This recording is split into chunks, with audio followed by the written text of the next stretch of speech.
what if your spouse doesn't want to save the marriage with you, and what do you do about that? That's the content for this series. My name is Lee Balcom, and I'm the Internet's leading marriage expert, and we want to tackle that question today. What do you do if your spouse doesn't want to save your marriage? Now let's face it, a marriage is much easier to save if both of you want to. It just makes sense. If both of you want it, it's almost impossible not to save it.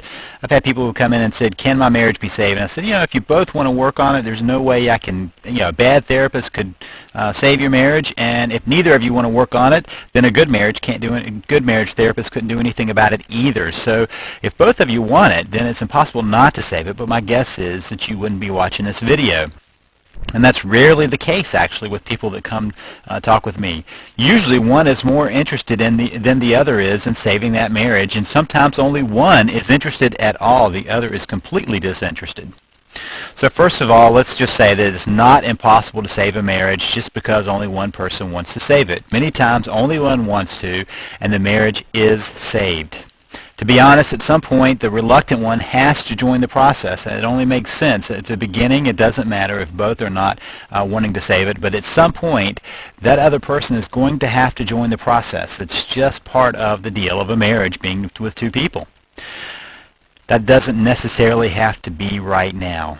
Having both people in at the same time does not have to be true at the beginning, in spite of what other people have said. You can save a marriage even if only you want to. If you want to save your marriage, I say give it a try, even if you are alone in doing that, because if it's important to you, then you should honor your convictions to try to save that marriage, and don't allow yourself to be discouraged if things aren't going the way you want them to be. That's just part of the issue of this, is you have to be able to stay and keep your head in the game and not get too discouraged by it all. So let's talk about some things you don't want to do if you're trying to save your marriage by yourself. First of all, don't pressure, cajole, shame, force, or manipulate your spouse into trying to save the marriage. That's not going to work. They may finally act like they're doing something, but it's only to get you off their back.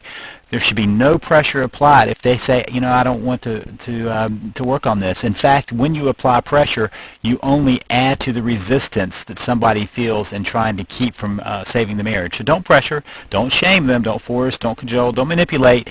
Let them be.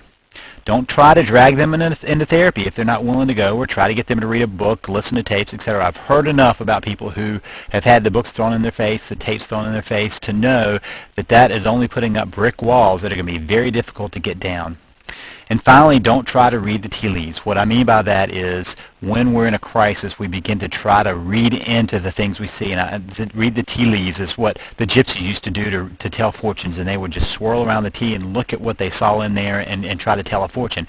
Well, sometimes we see something our spouse does. Does our spouse not hold our hand, or does our spouse have a certain look on their face, or we do something that's trying to read the tea leaves. We're trying to imagine what they mean by what they're doing, and that's always very dangerous. So don't try to read the tea leaves. Let be what is, and don't try to figure out what your spouse is thinking all the time. Sometimes we just have to face the fact that we have to take things at face value. So now let's talk about some do's. If you want to save your marriage and you're in it by yourself, here's some things you're going to want to do. First, read about how to save a marriage. Can't go to therapy? Well, go to the experts. Go to talk to people who know what and have done this before. Go read their books.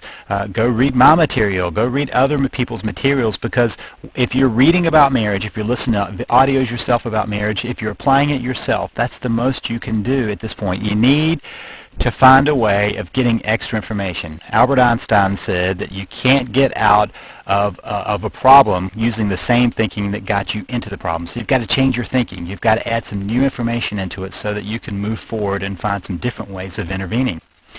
Act on what you read, though. Don't just read. A lot of people have books stacked beside their bed, and they've read and read and read and read, but they don't apply them. So you're going to have to apply that if you want to.